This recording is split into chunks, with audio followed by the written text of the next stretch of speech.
Saludos, muy buenas noches. ¿Qué tal? ¿Cómo están, amigos y amigas? Bienvenidos a este Al Día en Economía. Alguien dijo una vez, un escritor, si no recuerdo mal, que no hay nada tan cierto como la muerte y los impuestos. Pero no siempre es así. Hay quien parece que en ocasiones consigue librar de pagar impuestos y otros que teniendo, como mínimo, que teniendo más dinero que los que tienen menos, pagan curiosamente menos que estos últimos. El artículo 31 de la Constitución, que es el que da pie al programa de hoy, establece que todos contribuirán al sostenimiento de los gastos públicos de acuerdo con su capacidad económica, dice este artículo de nuestra Constitución, mediante un sistema tributario justo inspirado en los principios de igualdad y progresividad que en ningún caso tendrá alcance confiscatorio. Por cierto, lo que ha ocurrido en Chipre, porque mientras preparábamos este programa y como les prometíamos la semana pasada, queríamos hablar hoy de impuestos, ocurría lo de Chipre. Es la primera vez que se produce un corralito en la Unión Europea, es la primera vez que quienes han ahorrado, en algunos casos con mayor o menor esfuerzo, seguramente en la mayoría de los casos con mucho esfuerzo, ven ahora como este fruto de su ahorro se les confisca. Bueno, vamos a hablar de todo ello, porque además hay mucha tela que cortar hoy, se lo aseguro, hay mucho en este programa, hay que ir a la calle con las opiniones de los espectadores, de los obetenses, de los asturianos, hay que contestar varios emails, hay que contestar a Henry Felgueroso también, así que vamos a presentarlo primero a Joaquín Mastache, que tiene mucho trabajo en este programa hoy. ¿Qué tal, Joaquín? ¿Cómo estás? Buenas noches, muy bien, muchas gracias. Bueno, ¿por dónde empezamos? Empezamos, si te parece, por el email que nos ha llegado. Empezamos en la por donde consulta. queráis. Perfecto, me parece muy bien. La verdad es que está muy indicada esa consulta que nos plantea alguien que firma simplemente como un indignado más. Está muy indicada para nuestros días y para este programa de hoy. Dice este email: me parecería muy interesante que hablaran de impuestos. Lo vamos a hacer hoy, amigo. Porque creo que el sistema actual es de todo menos justo, dice él. ¿Pueden explicar qué son las SICAV? Leí que sirven para que políticos, famosos, actores o deportistas paguen menos impuestos con la permisividad del gobierno, para evitar así, dice, que se marchen a tributar a otros países. Pregunta el amigo que firma como un indignado más, porque ya digo, no pone un nombre, sino un seudónimo, pregunta, ¿qué hay de cierto en todo esto? Y nos pide además que contestemos a todo ello, las famosas SICAV, que como decíamos tienen que ver con lo que utilizan numerosos actores, periodistas, ¿por qué no?, deportistas, todos ellos lo utilizan, mucho me temo, para pagar menos que quienes no lo tienen, menos que quienes dependemos simplemente de una nómina. Bueno, vamos a ver, ¿esto es así? Es la primera pregunta que le haríamos a Joaquín Mastache. ¿Es verdad todo esto que dice este indignado, un indignado más, como firma, Joaquín? Bueno, sin duda alguna, las SICAV, que son, como todos sabemos, las sociedades de inversión de capital variable, es un instrumento fiscal que crea el gobierno a través del Parlamento. Es decir, que regula el Parlamento cuál es su funcionamiento. Dicen que tienen que ser un mínimo de 100 personas. De alguna manera esto no se cumple, como luego veremos. No cabe duda que si existe un instrumento que de alguna manera el gobierno a través del Parlamento pone para que pueda ser utilizado, pues aquel que quiera, y todos queremos pagar menos impuestos, lo van a utilizar. Por lo tanto, yo entiendo que es un instrumento que está al servicio del más pudiente. Lo que habría es que regular ese instrumento de otra manera o regular toda la arquitectura fiscal del país. Es completamente legal, es lo primero que podemos decir. Totalmente legal, pero todos sabemos que las leyes que emanan de un parlamento democrático son legales, pero no necesariamente justas. Y yo pienso que toda la legislación que hay alrededor de la SICAV, como veremos, no es justa. Es legal, pero no es justa. Si a usted le permiten decir, oiga, mire, si usted trabaja en dos empresas, por poner un ejemplo, va a cotizar menos que si trabaja en una, pues a lo mejor cae en la tentación con su patrono de convertir esto en dos empresas para que le paguen dos personas y entonces tributase menos. Por lo tanto, eso sería una permisividad de la propia legislación. No una fisura, sino que se hace, y en el caso de la SICAV se hizo a medida.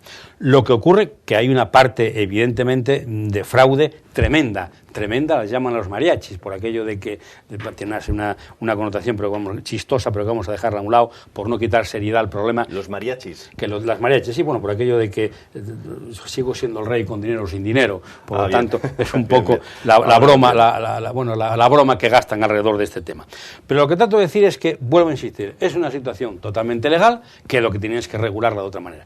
Recuerdo incluso, fíjense, la regulación específica que se hizo, que en el año 2005 la Inspección de Hacienda levantó varias inspecciones y observó que la gran mayoría de las SICAP precisamente no reunían el requisito de que los 100 fuesen auténticamente Permíteme, Joaquín, que repita el email, porque me dicen que ha habido, quizá no se ha entendido bien. Vamos a ver, lo repito de nuevo el email y además le recuerdo la dirección a la que este email ha llegado, como puede llegar cualquier otro de sus consultas, de sus peticiones, de sus ideas o de sus sugerencias. Le recuerdo que este señor, está preguntando, un indignado más, así firma, que qué son las SICAF, si es verdad que sirven para que políticos, famosos actores o deportistas paguen menos impuestos con la permisividad del gobierno. Parece que había habido algún problema para oírlo. Ahora sí, Joaquín, seguimos respondiéndole y perdón por la... No, para nada. No. Todos comentamos una cosa, volvemos a insistir en lo mismo. La SICAP es absolutamente legal, entendemos que es injusta, por aquí de que no todas las leyes que sean legales son justas, como veremos. ¿Qué sucede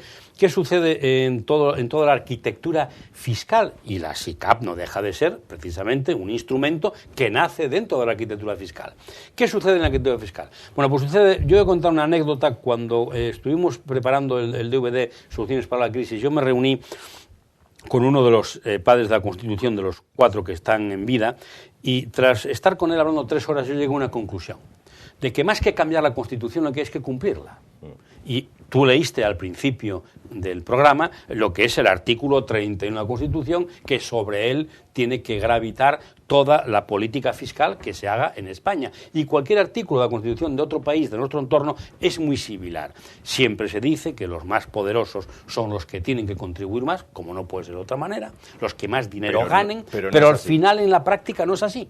Porque si precisamente decimos, como, y vuelvo a leer la parte importante de este artículo, de todos contribuirán al sostenimiento de los gastos públicos de acuerdo con su capacidad económica. Evidentemente, todos los impuestos indirectos son, según este artículo, inconstitucionales. Los impuestos indirectos, como el IVA, no se paga de acuerdo a la capacidad económica, se paga de acuerdo al consumo. Y hay una serie de consumos que todos necesariamente tenemos que hacer, como por ejemplo la electricidad. Entonces, la energía eléctrica, el consumo, tenemos un sobrecoste del 21%. Y eso lo paga igual un potentado económico, un miembro de una SICAP, el miembro de verdad, no el miembro que de alguna manera no es de verdad para conseguir esos 100, también lo paga el que quedó en el paro ayer. Por lo tanto, estamos viendo que hay que darle la vuelta como un calcetín a todo el sistema tributario español y cuanto antes empiece mejor. Pero no solamente al español, sino al europeo, porque el problema de los gastos, de los impuestos indirectos, estamos viendo que en toda Europa sucede lo mismo. Cuando los gobiernos, cuando los estados precisan recaudar, de lo primero que tiran es del consumo, es de incrementar los impuestos indirectos. Por lo tanto, esto es un problema gravísimo. Y luego, como comentaba, la SICAP en su momento, en el año 2005, sufrieron inspecciones por parte de los inspectores de la Hacienda del Estado español y levantaron actas y cambiaron la tributación que era del 1 por un acta complementaria al 35 que era en aquel momento, porque no cumplían uno de los requisitos, porque se veía realmente que esos 100 socios era uno, el dominante, que a lo mejor tenía el 99% de la SICAP, del capital de la SICAP, y resulta que los otros 99 socios nada más que tenían el 1%. Eso era una pantalla para pagar menos impuestos, pero porque la ley se la ponía a su servicio. Y había cantidad de, decíamos, famosos, deportistas... sí, empresarios, bueno, el mismo, la tercera fortuna del país, el señor Ortega, tiene todo su capital metido en una SICAP. Entonces esto es así. Lo que ocurre cuando sacan... Incluso en el 2012 ya hubo ya el gobierno actual hizo una pequeña reforma directamente a la SICAP, donde todas las cantidades que se sacasen por disminución de capital tributaban también al 18%, que antes estaban incluso excluidas. Disminuías capital, convertías el capital en dinero físico y luego no pagabas por ello. Por lo tanto, algunos pasos se están dando porque se está dando uno cuenta que es escandaloso. Aquí el problema que hay es que los impuestos hay que acogerse al artículo 31 y no tiene por qué una sociedad mercantil, ya no sea SICAP que pagan el 1 o no sea SICAP que pagan entre el 25 y el 30, y por qué una persona física llega a pagar el 56 en el último tramo, o tiene un coste medio del 35 o del 37, muy por encima de las sociedades mercantiles. ¿Por qué tienen las sociedades mercantiles una serie de deducciones fiscales que no tienen las personas físicas? Todo esto hay que regularlo. Y por qué también, ojo, hay que decirlo todo, por qué los empresarios, sean mercantiles, sean sociedades mercantiles o sean empresarios individuales, tienen que tener un impuesto sobre el trabajo que anda alrededor del 30%. O sea, todo esto hay que regularlo porque lo que debemos es de soportar el gasto público de acuerdo a los ingresos que tengamos. Dice este espectador que nos envía el email, y probablemente lo dicen también aquellos que defienden esta situación para quienes más tienen, que si se aprietan las tuercas a estas personas, futbolistas que ganan muchísimo dinero, cineastas, periodistas, políticos, quienes sean, empresarios, lo que van a hacer es marcharse a tributar a otros países donde tienen que pagar menos. Bueno, eso es lo que llaman la deslocalización. Eso puede suceder, pero lo que tampoco tenemos que sacar son las cosas de contexto, y me explico. Las ICAs, salvo yo que tenga malos datos, están moviendo ahora mismo unos 30.000 millones de euros. Por lo tanto, el Producto Interior Bruto nacional es muy superior, no tiene nada que ver, está próximo al billón de euros. Por lo tanto, son cantidades que, aun siendo significativas y sobre todo muy beneficiosas para quien puede constituir y montar una SICAP, no es el auténtico problema. Yo no creo que se deslocalicen.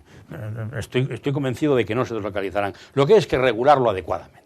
Lo que es que hace una regulación, pero una regulación teniendo en cuenta todos los agentes sociales. Es decir, cuando se hace una regulación fiscal en serio, hay que tener en cuenta a las grandes fortunas, hay que tener en cuenta a la población de clase media, hay que tener en cuenta a la población de clase baja, a los empresarios, a los pequeños, hay que tener en cuenta a todo el mundo, y esto no es fácil, pero conviene hacerlo de una vez y por todas. Bueno, vamos a ir ya a la calle a ver las opiniones de los asturianos sobre este tema de los impuestos. Hemos sacado nuestra cámara a la calle y les preguntábamos sobre este asunto. El primero de los encuestados nos decía, como van a ver, que desde luego no es igual y no es justo, no pagan lo mismo quienes más tienen que los que menos tienen a la hora de tributar al fisco. Bueno, problemas por todos los lados. ¿Cree que son proporcionales a lo que cada uno gana en los impuestos? No, porque a las pruebas nos remitimos, ¿no? Parece ser que los ricos no pagan o pagan muy poco comparado con lo que paga cualquier asalariado. Bueno, aquí esta persona que nos habla evidentemente dice que los ricos no pagan o pagan muy poco comparado con cualquier asalariado. Hombre, el tema de los impuestos, tenemos que hablar siempre de la renta disponible. Evidentemente, la renta disponible que le queda a la gran mayoría de los españoles, clase media o clase menos favorecida, con respecto a la renta disponible que le quedan a las personas más adineradas, no tiene nada que ver. A muchas personas le queda una renta disponible de bastante menos del 40% de lo que ganan.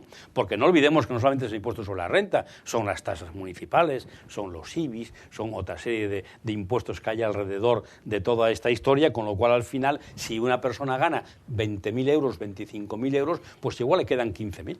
O le quedan 14.000, o le quedan 8.000, dependiendo de sus circunstancias personales, que esté casado, que no los esté, que tenga hijos, que no los tenga. O sea, hay una serie de circunstancias que al final la renta disponible que queda a la mayoría de las personas es muy pequeña con respecto a la renta disponible que le quedan a los pudientes, lo cual nos hace ver que vamos en contra de este artículo 31 de la Constitución. Pero ojo, lo que tenemos que tener también en cuenta con toda claridad, ya que hablamos de renta disponible, que es un concepto que tenemos que tener muy claro, que es lo que nos queda después de impuestos, también a los empresarios hay que tener cuidado con el coste de los impuestos que se les ponen, porque a lo mejor les interesa localizarse, y esto estamos viéndolo. O sea, un empresario, si llega a tener que pagar impuestos superiores al 35%, aunque quiero dejar claro que las empresas, las sociedades anónimas en este país, el tipo medio de gravamen al final, después de deducciones, anda por el 16%. Yo creo que eso no tiene sentido cuando el tipo medio de las personas físicas anda por el 20%. Por lo tanto, tenemos que de alguna manera todo esto regularlo. Bueno, el siguiente asturiano que accedía a nuestra encuesta, que preguntaba ante la Cámara, pone el dedo en la llaga y nos dice, ahora veremos a ver cuando le conteste Joaquín si es cierto, que en ocasiones algunas de las cuestiones que cobran los políticos, por ejemplo dietas, etcétera, etcétera, pues ni siquiera tributan a Hacienda, o sea que son ellos los primeros que no pagan los impuestos debidos. Recordemos que hace solo unos días el ministro de Hacienda, Cristóbal Montoro, decía que algunos actores, pero también decía algunos políticos, no pagan los impuestos debidos. En fin, vamos a escuchar a este espectador y le contestamos. No, me parece mejorable, pues porque hay mucha desigualdad en cuanto a los impuestos. Hay gente que está muy sacrificada, funcionarios y medianos, inferiores y eso y tal, y hay otra gente que se está, ayer todavía leí en el periódico, que está percibiendo emolumentos por desplazamientos, por gastos de de manutención, no sé qué, y no cotizan. Por eso no cotizan. Por eso no cotizan ni una peseta. Eso, vamos, son los políticos porque hacen lo que les da la gana. Lo que les da la gana, hacen hoy. Y eso en un país un poco serio, un poco sabiendo hacer las cosas, sería intolerable. Intolerable. No cabe ninguna duda que lo que dice este hombre es absolutamente cierto, existe mucha desigualdad y sobre todo el desánimo al observar en la ciudadanía que algunos políticos, pues de alguna manera se benefician de una serie de circunstancias que incluso no debieran de beneficiarse. Esto lo hemos hablado en otras ocasiones, qué sentido tiene que un parlamentario con 7 años de dedicación al Parlamento, cuando llega la edad de jubilación, sean 65 o sean 67, en función de la edad que tenga, si no llega a los 3.000 euros de jubilación se van a complementar. Esto no es justo. Por lo tanto, volvemos a insistir, el término justicia y el término injusticia tiene que ser colectivo. Lo que es justo para mí tiene que ser justo para los demás. Y si para los demás no es justo y para mí sí, aquí algo ocurre. No podemos continuar con esta situación de desequilibrio, porque esto genera un desequilibrio social y los desequilibrios sociales ya sabemos a dónde nos pueden llegar. Nos pueden llevar a situaciones no deseables, pero que en momentos de dificultades muy extendidas pues pueden surgir. ¿Es cierto esto, Joaquín, que decía este señor que a veces tienen conceptos en su nómina que sirven precisamente para que no tengan que tributar? ¿Esto es así? Bueno, esto sucede también a los trabajadores por cuenta ajena. El artículo famoso 42 del Reglamento de la Renta habla de que hasta ciertas cantidades están exentas de tributar a Hacienda. O sea, esto es genérico para todos. Pero el gran problema para mí no está ahí. El gran problema está en el uso que se hace a veces de las leyes para mantener un statu quo de algunos políticos o algunos empleados públicos que de alguna manera, y estamos siempre en lo mismo. Aquí hay dos clases de ciudadanos en España claramente diferenciados, que son los que viven del presupuesto y los que no. Todos contribuyen al presupuesto, pero los que viven del presupuesto están recibiendo un trato tanto fiscal como social como laboral mejor que los que no viven del presupuesto, y con esto hay que terminar lo antes posible. Uh-huh. Bueno, vamos a hablar de otros asuntos. Mientras preparábamos este programa, pues surgía este fin de semana lo ocurrido en Chile. Decíamos al principio que hasta ahora conocíamos el célebre corralito en Argentina, pero no se nos había ocurrido pensar en que... Chipre. No, Chile. Quiero decir... Que, sí. Perdón, que dije Chile. Sí, Chipre, perdón, sí. No Chile, Chipre. Hasta ahora, conocíamos el corralito en Argentina. Ahora lo tenemos en la Unión Europea ya también, porque Chipre, al fin y al cabo, es un país de la Unión Europea. Un corralito que impide que quienes tienen sus ahorros los puedan sacar, y además que, según la última noticia, quienes tienen más de 20.000 euros ahorrados, pues van a tener que quitar de ahí una buena parte para intentar arreglar la situación que vive este país. Hay un cierto desconcierto. Yo la última noticia que tengo es que es los 100.000 euros, que a partir de los 100.000 es cuando les van a retener, vamos, lo que de alguna manera sería lo que el propio artículo 31 dice. Dice al final que en ningún caso tenga alcance confiscatorio. Para mí esto es confiscar. O sea, una persona que tenga 100.000 euros en el banco, aunque no los tiene casi nadie, desgraciadamente, por muy rico que sea, quitarle un 10% me parece una confiscación. Si ese dinero lo ha obtenido legítimamente y evidentemente ha pagado los impuestos correspondientes en su momento, ¿por qué no va a ahorrar? Eso puede estimular pues al gasto innecesario o puede estimular a sacar el dinero del país y ponerlo donde de alguna manera crea que no le van a confiscar nada. Y luego el tema del corralito, el que durante 2 días, 3 días no puedan sacar dinero hasta que no sé qué leyes quieren aprobar en el Parlamento entre unos días, bueno, eso es una situación que de alguna manera crea un desequilibrio, crea un desajuste, crea una tensión, crea un estrés absolutamente innecesario. Esto nos da una muestra y una prueba evidente de que en Europa hay unos ciertos problemas a nivel macroeconómico que no los tienen nada claros. Yo siempre califiqué este siglo como el siglo de las sombras porque no hay luces. Yo no veo las luces que existían en aquellos otros famosos siglos de las luces, donde las personas tenían una frescura intelectual y mental y daban solución a problemas tan graves o más que los que existen ahora, y aquí estamos creando continuamente desconfianza, duda, preocupación, tensión, y esto es realmente muy peligroso. Yo pienso que esto no va a ser extrapolado a otras economías como la española, la italiana, la francesa, seguro que no, pero bueno, cuando veas las barbas de tu vecino a asomar, pon las tuyas o como no sé cómo es, a remojar, pon las tuyas a remojar cuando las veas asomar, ¿no? Por lo tanto, cuidado, y eso crea un pequeño desequilibrio. La prima de riesgo no subió, la bolsa bajó, o sea, claro, hay una intranquilidad, y todo este tipo de cosas afectan, queramos o no. ¿Por qué no iba a llegar un asunto como este a España? Si España hay que rescatarla en un futuro, ¿quién nos asegura que no se vayan a poner medidas como esta? Bueno, sobre todo porque hasta ahora se había dicho que no, y ahora es que sí. No quisiera decir casi aquello de que España es diferente. Es que España es diferente. Yo estoy casi convencido de que no va a llegar, porque España es una economía muy fuerte, y no olvidemos que la economía chipriota estaba toda, de alguna manera, edificada diferente a la economía española, a la economía de los países de nuestro entorno. Está muy edificada en grandes inversiones, creo que rusas. Por lo tanto, había allí bastante dinero de dudosa pertenencia, o no se conocía muy bien de dónde provenían eso. Por lo tanto, yo pienso que no tiene nada que ver Chipre, afortunadamente, con España y los países de nuestro entorno. Pero la medida no deja de ser injusta, ¿no? Porque en este caso, además, leía hoy que ni siquiera afecta a los accionistas del banco, por ejemplo. Sí se quita una parte de su dinero a los depositantes, a quienes habían puesto allí sus ahorros, pero quienes han gestionado mal todo eso... Bueno, es que ese es otro problema, volvemos a lo mismo, es que lo que no tiene ningún sentido es que los gestores, los que normalmente son los responsables, los que legislaron que eso se pudiese hacer, resulta que siempre se están yendo de rositas. Y este es un problema que hay que acometer precisamente en esa reforma fiscal, limitando los salarios, limitando la capacidad de cobro, de alguna manera tomando una serie de decisiones como que si su empresa gana dinero, sí cobrará vía dividendos un porcentaje de ellos. Todo esto tiene que volver a reconducirse, porque la realidad es que lo tenemos todo manga por hombro.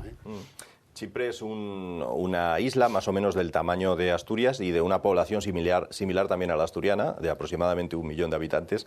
Toda España son 44, 45, 46 millones ya, o sea que la diferencia es más que evidente, pero es verdad que este asunto de que les toquen los ahorros a quienes lo tenían en bancos allí ha despertado inmediatamente las preguntas, las interrogantes de nuestros espectadores. Por ejemplo, esta mañana hablábamos con uno de ellos y nos decía que eso de que el que tiene 100.000 euros en el banco es que es un especulador y lo ha ganado de forma más o menos opaca, no es verdad. Nos citaba varios casos de amigos suyos que hace no tanto vendieron una vivienda, de momento no la compraron, pagaron sus impuestos correspondientes tras vender la vivienda, de momento no compraron otra a la espera de que el mercado probablemente pues bajen más las viviendas o lo que sea, y lo tienen ahí, y tienen, como es lógico, más de 100.000 euros. Y eso no, se supone que no han especulado absolutamente con nada, ni son tampoco magnates que tengan un... Yo pienso que esa realidad chipriota no es la realidad española. Es decir, lo que comentamos ahora mismo, que hay personas que han vendido viviendas que tienen cuentas con 100.000, 150.000, la mujer 40 o 200.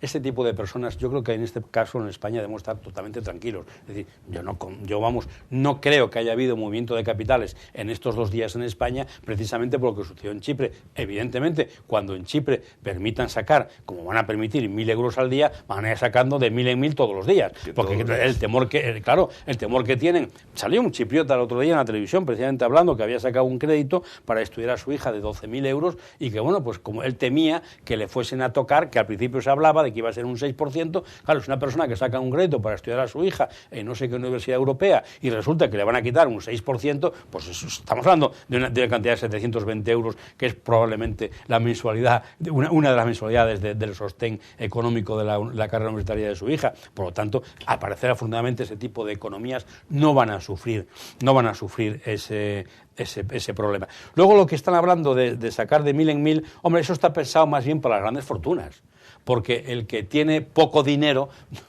no va a necesitar sacar de 1.000 en 1.000 el poco dinero que tiene.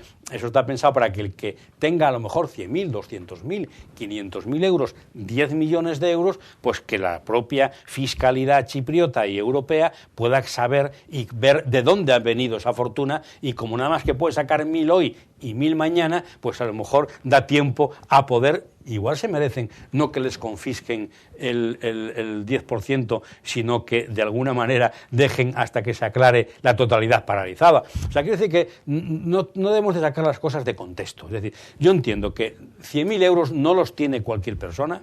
Yo no los tengo, yo nunca los tuve en el banco y estoy convencido de que de los que nos oyen, muy pocos tienen en efectivo líquido 100.000 euros en el banco.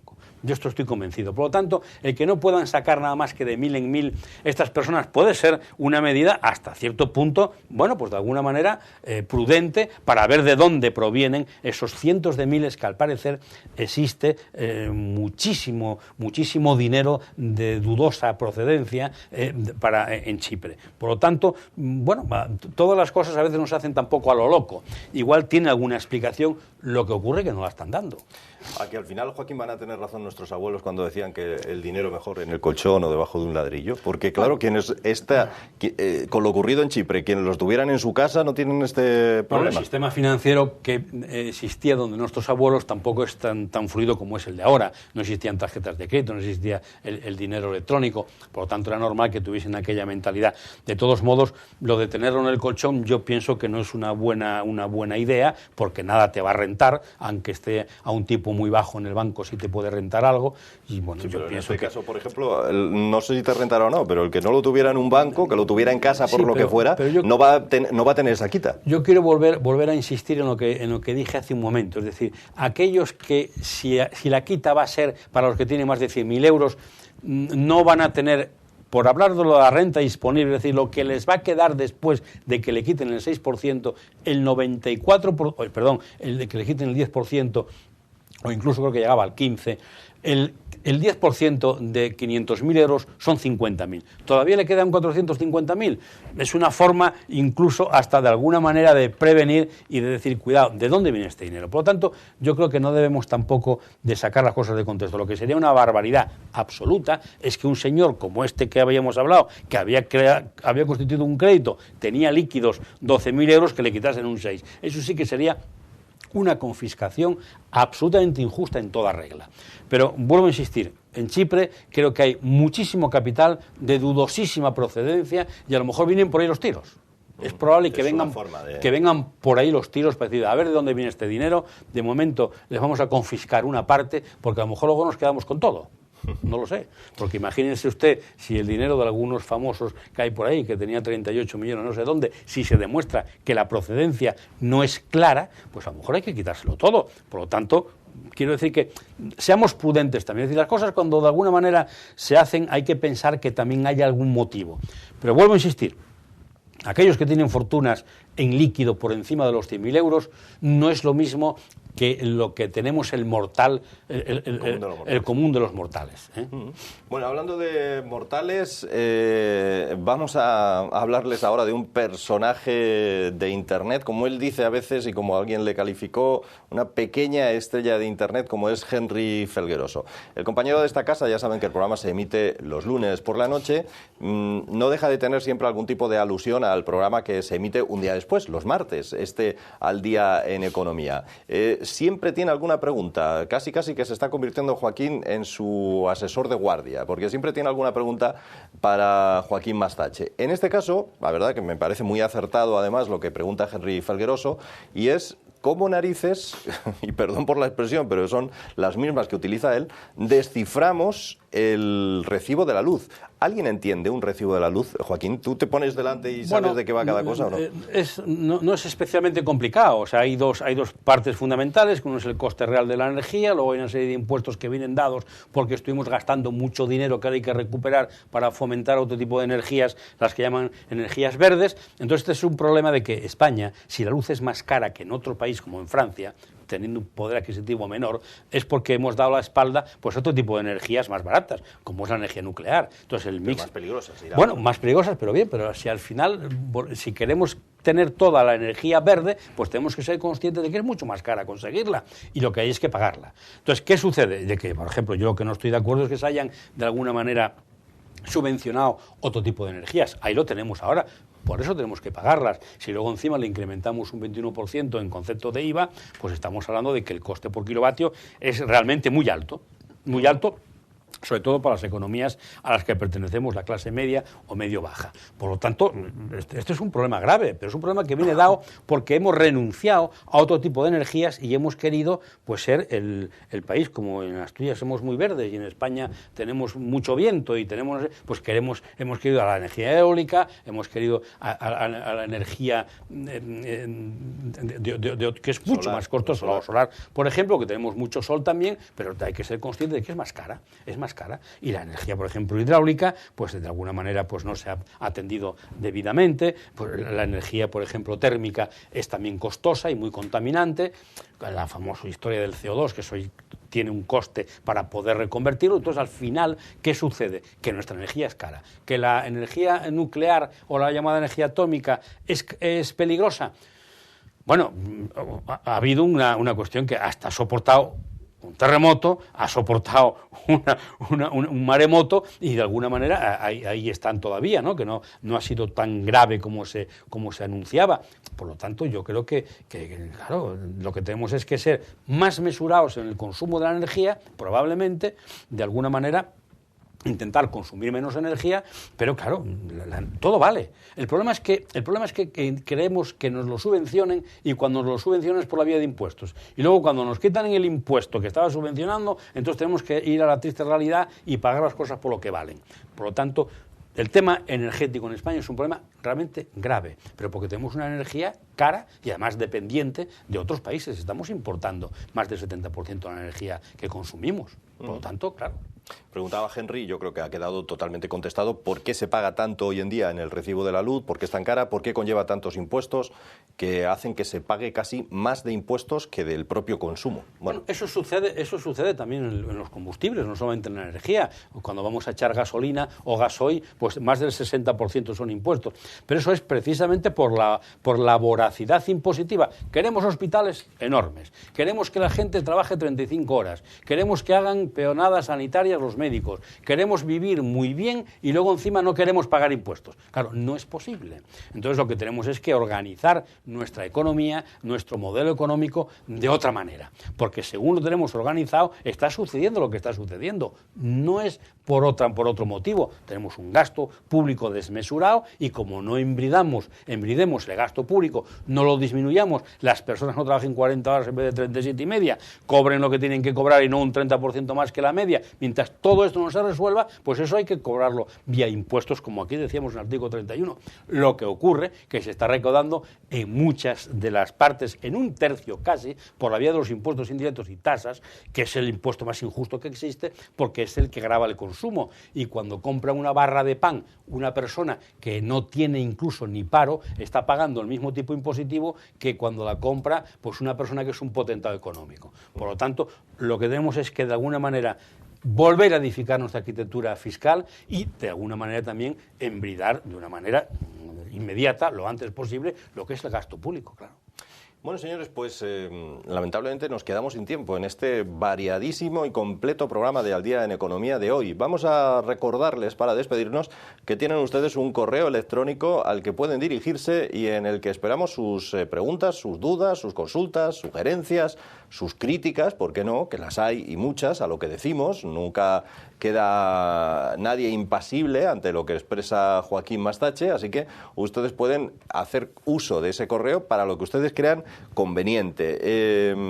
Vamos a recordárselo, lo están viendo ustedes ahora mismo, es aldiaeneconomia@teleasturias.com. En fin, y para próximos programas, Joaquín, ¿de qué hablamos? ¿De educación? Bueno, podemos hablar de educación, podemos hablar de sanidad, podemos hablar de aquellos precisamente conceptos que están llevando o que están soportando y están empleándose pues el 70% de nuestro presupuesto. El 70% puede llegar a llevarse tanto educación, sanidad. Claro. Estamos hablando, es lo que estamos hablando de las comunidades que están transferidas, ¿no?